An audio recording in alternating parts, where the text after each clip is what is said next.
Magazine Kinshasa na biso. Réalité ya banaki. Réalité ya banaki. Réalité ya banaki no. Bendele ko ya te ezali campagne gouvernement la C pour soutenir FRDC sous l'entremise du ministère il y a communication et médias avec impact et idéologie, mobilisation générale na ba congolais nyoso toyeba ko défendre mboka sengeli boyeba ke Félix Antoine Tshisekedi Tshilombo aboyi na ko kene masolo ya francophonie na Tunisie pamba te po na ye makambo ezali koleka na RDC ezali ko préoccuper makasi akengela nanu mboka aluka solution na makambo ezali koleka na mboka na ye basome wana ya ba francophonie ekoya sima na édition lelo tokolakisa bino ndenge artiste musicien Hervé Gola akendaki bon kosambela epa Moïse Mbi asali témoignage par rapport ya ba problème ekomelaki ye akotaki prison asali action de grâce à komisi nzambe ya malamu ezali que to sepeli pamba te musicien ayembeli nzambe mais côté na ye fali ipupa ba komisi ye chef coutumier topé prince ya culture ya banamu côté ba ekonda to la tsaki bino ngolobi kasi mokolo yo na édition bokolanda ndenge nini congolais à réagir à sali étude comparative. Vous avez belé à kolanda biso na cadre ya KNB News, vous avez compris confiance partout dans le monde, toko mériter confiance, on a peut continuer à servir d'une manière professionnelle, pambate awa musala ndi musala.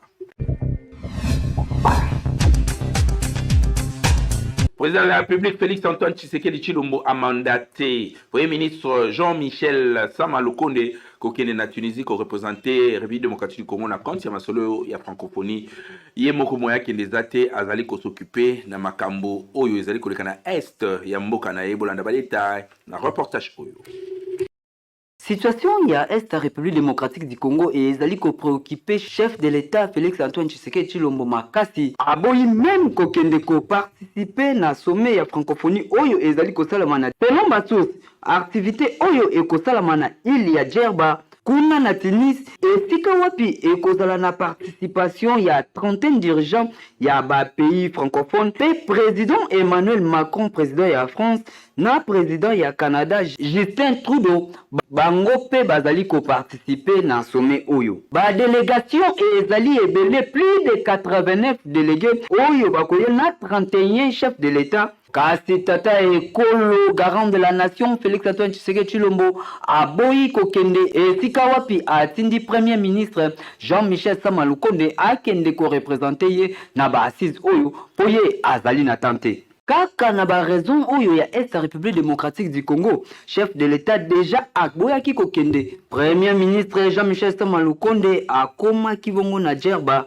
pour na représenter chef de l'État kobanda le 19 na le 20 novembre 2022 oyo manifestation oyo ekosalama na kokita na avion ayamba kibongo epa ya ministre tunisien oyo azali ministre ya tourisme pe epa ya ministre congolais oyo azali pona kotala intégration régionale. Pour le ministre congolais oyo atali makambo ya intégration régionale, ye akomaki déjà avant chef ya gouvernement akita lelo vendredi le 18 novembre 2022 à Lobiboye. Ezali occasion pour na RDC pays oyo ezali pays ya munene na espace francophone na Afrique atombo la voix na ye na monde entier aganga lisusu pour na problème ya Est République démocratique du Congo. Tozali dire que décision oyo chef de l'État aboyi kokendaka ko participer na babiloko na bango bazali ko sala contre République démocratique du Congo kasi bazali ko pakola République démocratique du Congo mafuta ya pamba chef de l'État Félix Antoine Tshisekedi Tshilombo lokola a comprendre yango nde azali ko boya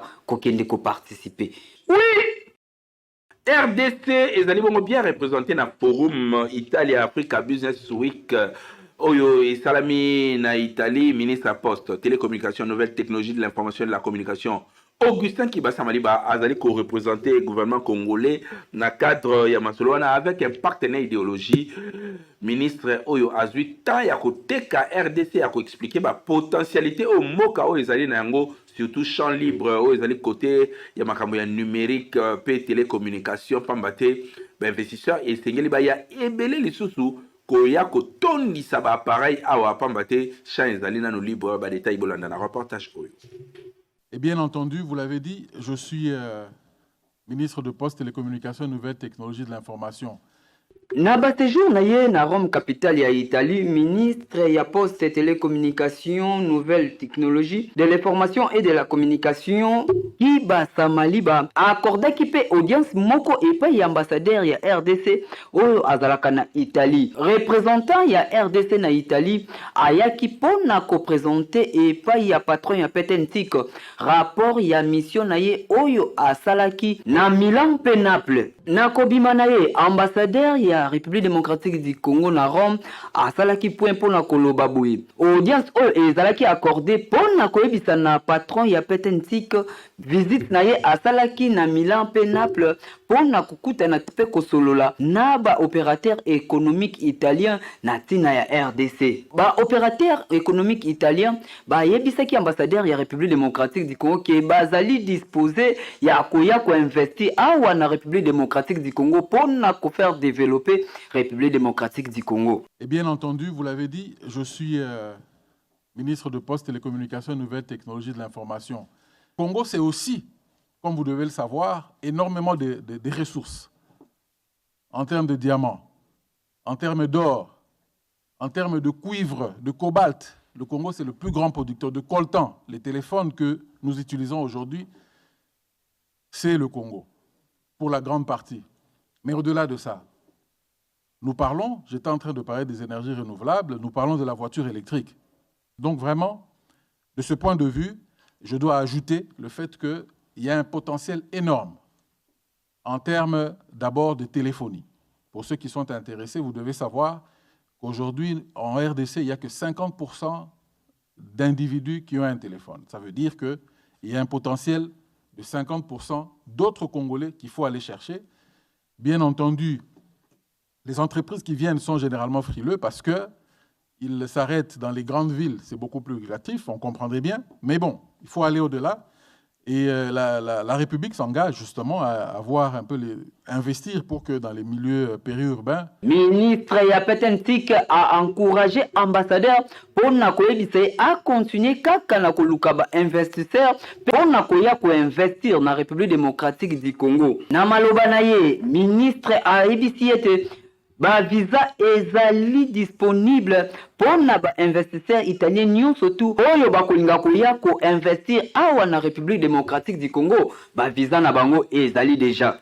Ambassadeur ya République démocratique du Congo na Rome alobi ezali musala na bango oyo chef de l'État asengaka na bango basala diplomatie économique moko ya makasi yango nde bazali kosala. Côté na ye ministre ya Petentik Augustin Kibasamaliba na forum Italia Africa Business Week epai wapi azalaki honoré a présenter RDC lokola pays oyo ezali na solution avant asenga na ba entrepreneur koya ko investir na République démocratique du Congo. Ministre congolais ya Petentik Augustin Kibasamaliba asiraki na auditoire que pays na ye République démocratique du Congo ezali affiché na amélioration ya climat ya ba affaires. Côté ya domaine na ye ministre ya Petentik a évoqué question oyo ya fibre optique oyo ezali kosenga ba travaux il faut ici là pour na ko faciliter connectivité na ba zone nyonso tout ya République démocratique du Congo. Asengi pe na ba investisseur ba welela na lombango koya ko investir na République démocratique du Congo pe a expliquer bango forme oyo ezali ya partenariat entre République démocratique du Congo na ba investisseurs, partenariat ezali ya gagnant-gagnant. Population a réagi sur proposition oyo esengi ke ba jeune bakende na musala ya kisoda avant bakota na université ezali bongo divergence bien sûr ezali na bato musu bazali na sceptique parce que qualité ya esika bakozwe la formation to pe ba centre ya formation ezali ko rassurer te mais misusu balobi ke ezali idée moko ya malamu mais l'état pe amipesa pote ba centre ya formation na ezala malamu bazali bongo na micro ya Faso Kirombe. Tambola na Kishasa omo na makambo tambola na Kishasa makolungulu okota mayanzi. Réunion esalamaki entre ba acteurs ya enseignement supérieur na ministre ya esi na déclaration na bango ba acteurs ya enseignement balobaki boye.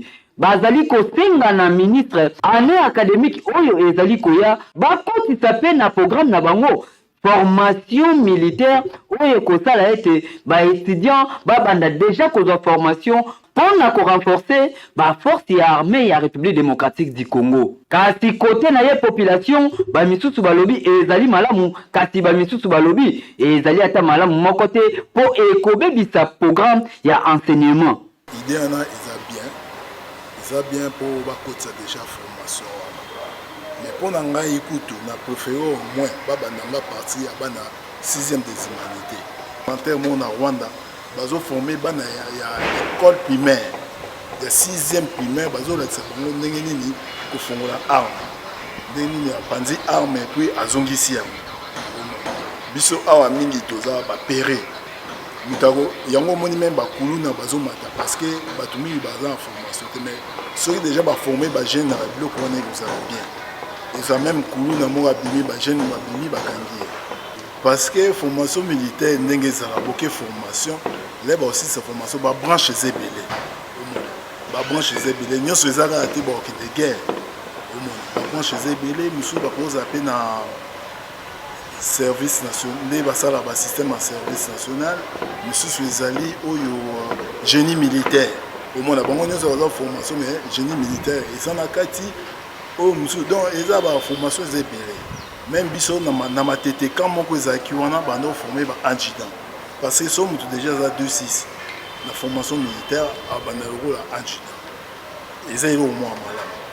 Na RDC expérience a déjà Salema dans le passé et ni nango aida à Congote. Beaucoup zoaté un étudiant ou a déjà un temps limité, beau zoyer, beau écarté, beau tiers sous dans la formation militaire. Ça sera du méli-mélo, ça ne va rien avant, ça ne va rien nous aider. Toro baby ça un point recherche développement en Mboka pour se concentrer sur un point sécurité. Alors pour sécurité on est avancé et c'est une intelligence à la développer. Donc tout le monde ne peut pas mettre la main dans l'exécution à Minduki et oublier la stratégie parce qu'on a besoin de ces intelligences là pour la stratégie et exécution à Minduki. C'est une très mauvaise idée. Bateau basé dans la décision pour l'implémentation, ils doivent beaucoup réfléchir et pour moi il n'y a même pas à aucun de plus loin, ils à remettre en cas carrément de côté. Autorité ya enseignement supérieur na ministre boyoka ndenge population a lobby kasi bino ndebo décider nini oyo esengela bino kosala pona makambo oyo bino moko bosolola kikuna mutu moko azalaki te bozwa décision na yango. Kinshasa eleki partout. Campagne Bendele Koyate, ezali campagne au gouvernement a initié pour sensibiliser ba Congolais nyonso na amour ya patrie pe ko kengela mboka surtout ba dongolomi sona ba nyangala kata ba mekata kokota te.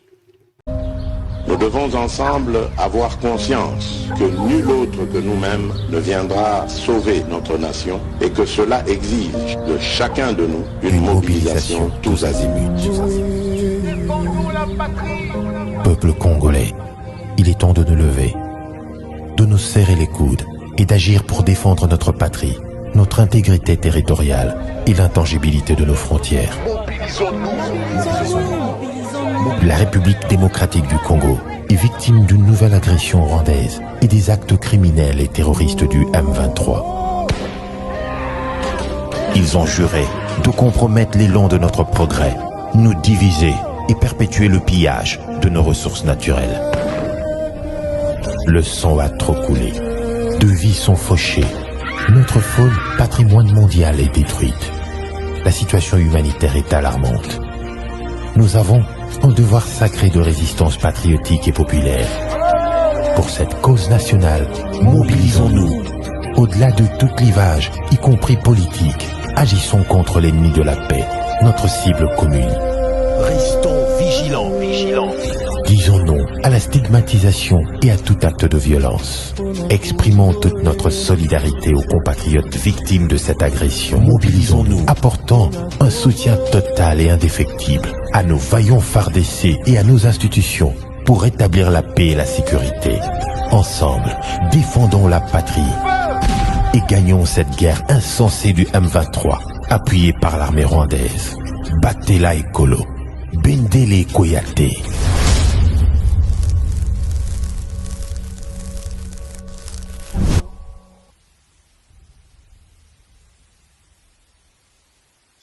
Nani achela IDPS yombo IDPS Tshisekedi mutu akosakana te lobi bapine bimaki contre secrétaire général Augustin Kabuya entre temps côté na ye topé ba oyo ya ye bazali ko confirmer que azali kaka na ebonga mais côté mususu balobi balongoli ye babitumba oyo ezalaka périodique to comprendre te soki ezalaka nini leadership ya solo esengeli s'imposer na parti wana.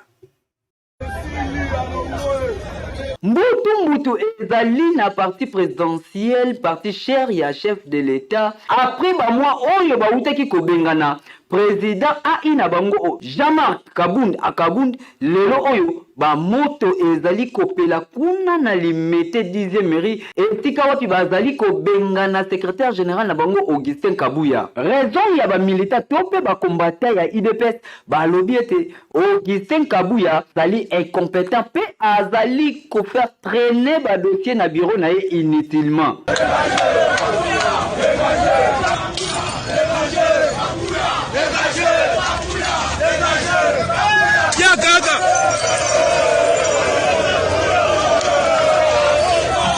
Comité oyo ebenganaki Kabund yango pe bazali kozwa décision pona Kabuya atika IDPS akende kosala ya ye makambo pe lokola Kabund asala ya ye. Jeudi 17 novembre 2022 na limité des autres esalamaki ya makasi epai wapi bapanzi mituka pe batumbi bapine na nzela moye ezalaki te pona bato bafrikantaka nzela wana ya limité. Bandeko na biso ya IDPS ko revendiquer ezali malamu, il faut boyeba pe orienter collègue na bino epai ya cible boye ezali malamu te.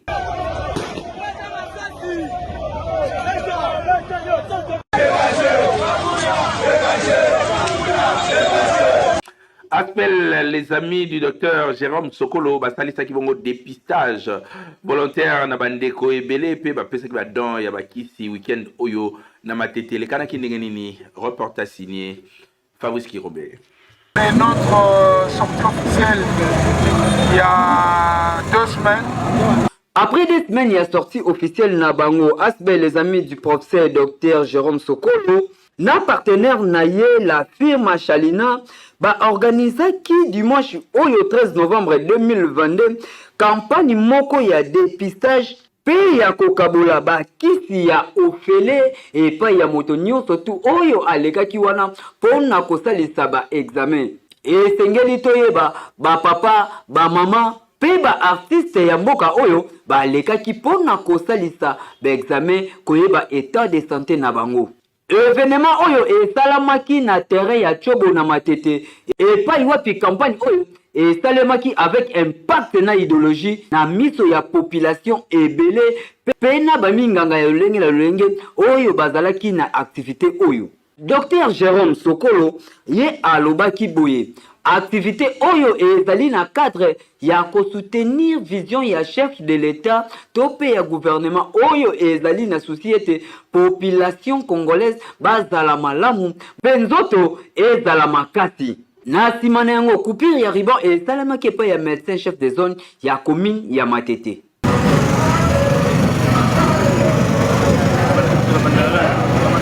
Ya motu ya na activité et sengeli toyeba asbe les amis du professeur docteur Jérôme Sokolo bazali ko soutenir idée ya gouvernement topé ya chef de l'État oyo azali na posta population topé peuple na ye ba vivre malamu ba initiative aboye topé ba soutien aboye pa ya chef de l'État yango nde ezali ko senga po mboka etombo mape population congolaise ba vivre malamu ba yeba état de santé na bango na souci ya chef de l'État boye ndeza malamu.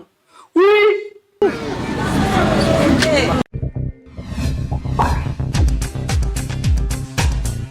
UNDECO pona ba voyage na bino ezala assuré pe ke ne malamu bolanda ba détail na reportage oyo. Papa, mama, elenge mwasi, elenge mobali, mwana, olukaka ko voyager, olukaka okene mikili ya poto, olukaka okene libanda ya Kinshasa, occasion kitoko yango yo oyo soki orate etali yo. UNDECO agence ezali batu oyo bazali spécialisé awa na Kinshasa, bazali wana pona ko offrir bino baservice nyonso mwana akende atanga mapreuve ezali kuna ezalaka soko okei okokoma. Tozosala méga promo na espace Schengen nyonso. En dehors de ça, tozosala pe na États-Unis et puis Canada. En dehors de ce que nous faisons, tozosala pe na ba démarche tozosala tozali na bourse d'études à Chypre. Coup sûr 2 semaines après, makambo esili au voyager na yo na poto okei. Alors en dehors oyo biso tozali pona assistance et démarche visa. Tozali na ba service mususu neti syndicat des entreprises, tozali na lutte contre la pandémie, tozali na import et export, nettoyage, surveillance et rapproché. Il y a ba billets na ba immeuble. En tout cas, depuis Tobanda agence Nabiso ezalaka toujours likolo ba client batikala ko réclamer te que musala ezamabe. Yango tozo senga bino boya na agence INDECO agence bokozalaka toujours satisfait mokili mobimba et puis bokopesa biso raison. INDECO azali kopesa bino ba service ndenge na ndenge soki oye na ville esika ya kobunga te na sima immeuble Oka okokuta immeuble Ongendangenda na avenue Lokele numéro 16 commune ya Gombe en face ya chambre froide ya Sosimex. Okoki kokuta biso pe na Facebook to pe na WhatsApp au beti plus 243 85 39 822 90. Tozali na ba moyen na yo yaka basalela ba démarche noki osi oumeli pe na Kinshasa sala okende koluka vi libanda ya koka pe bomo ya solo ezali UNDECO agence moko te na kati ya terrain ezali ya koyinda mabe boya ebele pamba te soki ozwi retard etali yo. Aigle construction ezali kopesa bino occasion ya kotonga bandako à moindre coût kasi surtout sécurité pambate muto oyo ko bana kopesa mbongo na ba échéance topé du coup et ko sala ki atongila onda ko si c'est la onda ku na ndenge olingaka ato panda ka musika oko déplacer te surtout bandeko ya diaspora boye bela bozwa numéro ya Aigle construction atongila bino bandako. Tata mama mwana olukaka otonga ndaku na Kinshasa tope na République démocratique du Congo tala occasion epesa melio yango oyo Aigle construction eye pona kosalisa na ba travaux na yo nyonso ya kotonga ndaku pote na mwambongo moke oyo za nango okota na ndaku ofanda lokola ndaku oyo bozali komona 7500 ya pamba, 2 chambres salon avec un partenaire idéologie au côté au fandina bana e Aigle construction oyo ekumbami na ingénieur en construction et IBTP Amos Dibarika bameli mbongo trop yebela surtout bandeko za na diaspora otinaka mbongo na famille baliaka yo tala esika ya kotinda mbongo yango yo epai ya ingénieur Amos asaleli yo musala mutu akoyiba kayasa azali te mutu akoyiba sima azali te nyonso ye moko akozwa en charge ebandeli tina suka. Ingénieur Amos Dibarika ye moko azali koexplike aw. En tout cas na Aigle construction tozana ba service ebele tozana génie civil oyo ils ont englobé bâtiment tozana assainissement marché assainissement c'est-à-dire ba terrassier kokire kirage tout ça la bango pe tozana topographie. Autre topographie, nous avons une équipe d'architectes qui est disponible à chaque moment. Nous avons un poste à plan à Bengibiso. L'architecte va mieux placé. Après, s'il a besoin d'aller, comme ça, à partir du bureau Nabiso, tu traiter, tu travailler en haut. Ce qui a ces peli, qui est biso peut saler musala à partir du plan Nabiso. Tu peux saler la EP de vie. Ce qui a apprécié de vie Nabiso et tu bandi ma solo n'ingezala.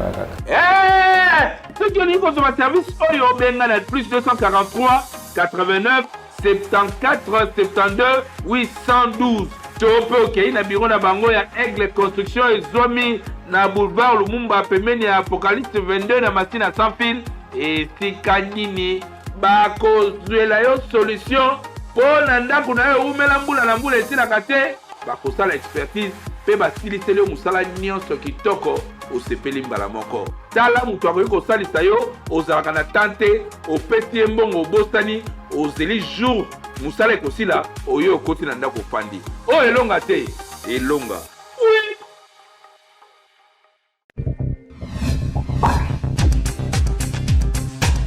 Artiste musicien Hervé Gola dit Ferré akendaki bongo epai ya pasteur Moïse Mbie na cité Bethel na église na ye ko sala témoignage topé ko remercier Nzambe ndenge alongoli na pasi oyo azalaki dango kasho ezalaka esika ya pasi. Artiste musicien alobi a témoigner bonene ya Nzambe, a témoigner gloire ya Nzambe kuna pe na cité Bethel. Moïse Mbie asalaki ye cadeau ya munduki ya ba chrétien ezali bongo Bible elekanaki ndenge nini ba détail bolanda na reportage oyo.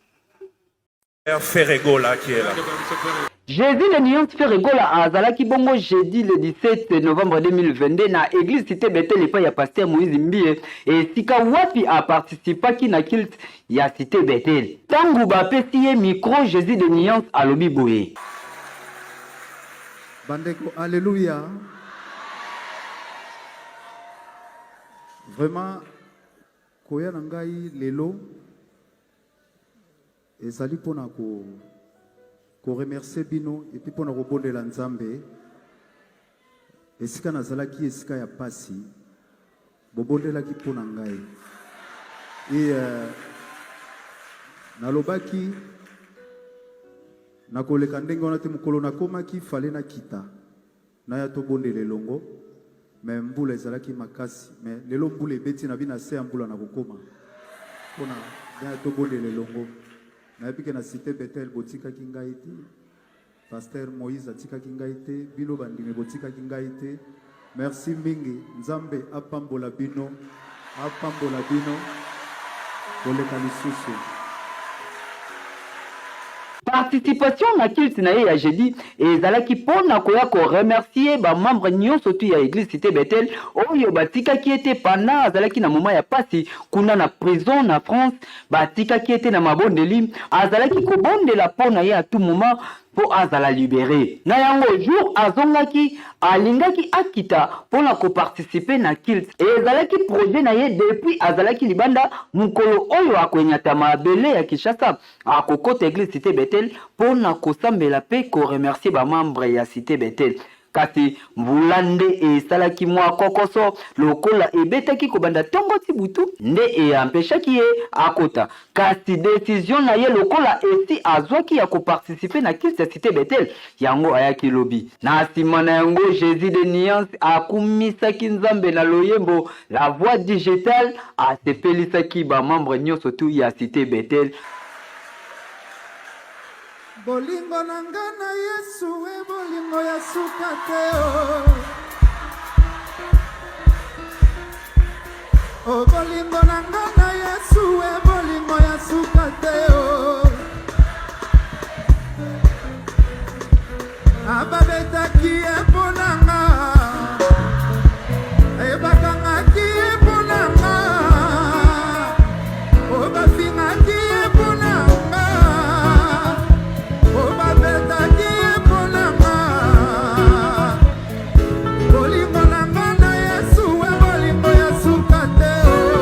pe pasteur Moïse Mbie apesaki ye Bible pona koyebisa ye ke il faut a continuer ka kotanga soki azwa ta mo 2 minutes atangaka Bible pona édification na ye boyende ezalaka na tangu kote kuna aigle akomi na ye chef coutumier ya baekonda kote o Jésus de Nuance aye koluka elongi ya Nzambe mokili ezalaka kaka boye soit oza na aile gauche soit oza na aile droite mutu na mutu amiyebi place ya azali Kinshasa eleki partout. Oui.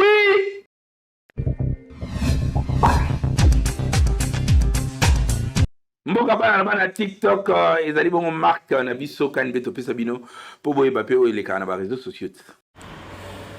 Mama o basi ya makolo kilo. Na lingala pena bebe basi ya mababe. Basi ya mababe o bakenda wawa te ho ba otula makasi. Nzambe. Bando bandaki ndumba yaya ata TV para bino somba te ata kitsa dessin animé o somba te ndako ozwaka te ata mbongo ya biloko akolie na bino otikaka te baosombelo na lipa yaya kindumba pema luka eloko akosala luka osala commerce luka mosala métier ya koluka mobali asalelo nyonso esila makambo wana ezalaka susu te otamboli na mokili baozwaka te oya kilo wana libabe na TikTok bando bandi obina otikala kutu presque soki sexy soki ndeni baolingoka te tino namona te yaya oyo eza libabe luka mosala osala luka mbongo tranquille batiela mobali motema te tiela mobali motema eza métier yango yayoki ndumba eza don ou bien eza métier ou bien eza nini nazoluka nayeba non lifuti nango ezaka maladi ou bien infection yaya luka eloko akosala ekesala bien baotonga o déjà na famille na bino baotonga o so bimika ntango odekushaka wana oye oyaka neloo te apa talo simbi na maboko lipa te ata ko morso dendo oyaka nango te epa na bino tika eloko te mais non ezala te basi ya mababe nzambe na ngai yaya luka elongo ya nzambe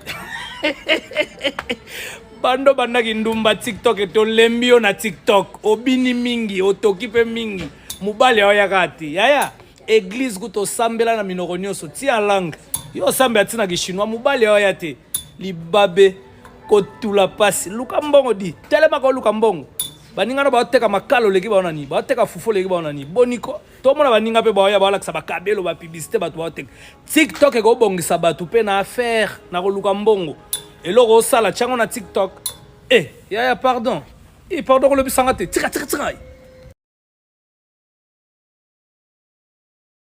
Tokom Natsuka ya Kanbe News alelo na zangina plaisir à présenter bino yango bo continuer kolanda biso na ba plateforme na biso nyonso. Ba plateforme na biso ezali ko s'élargir et c'est comme information ko komela bino à travers ba réseaux sociaux nyonso pe surtout tozali pe en clair na ba télévision ya Kinshasa o bomesana kolanda biso sengeli boyeba que KNB wa ezali bongo premier magazine. O pe sa bino ba information en continu na Kinshasa tolobi ke eloko soki nano eleki awa te c'est que na Kinshasa ba yebi yango te biso toyebi tous allez la qualité pour comprendre yango mais impact na idéologie ils allez continuer toujours pour continuer comme ça la confiance parce que toko serva kabino kaka libela na libela oui magazine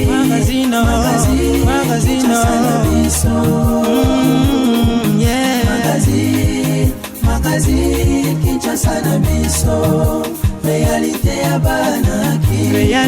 banaki réalité ya banaki no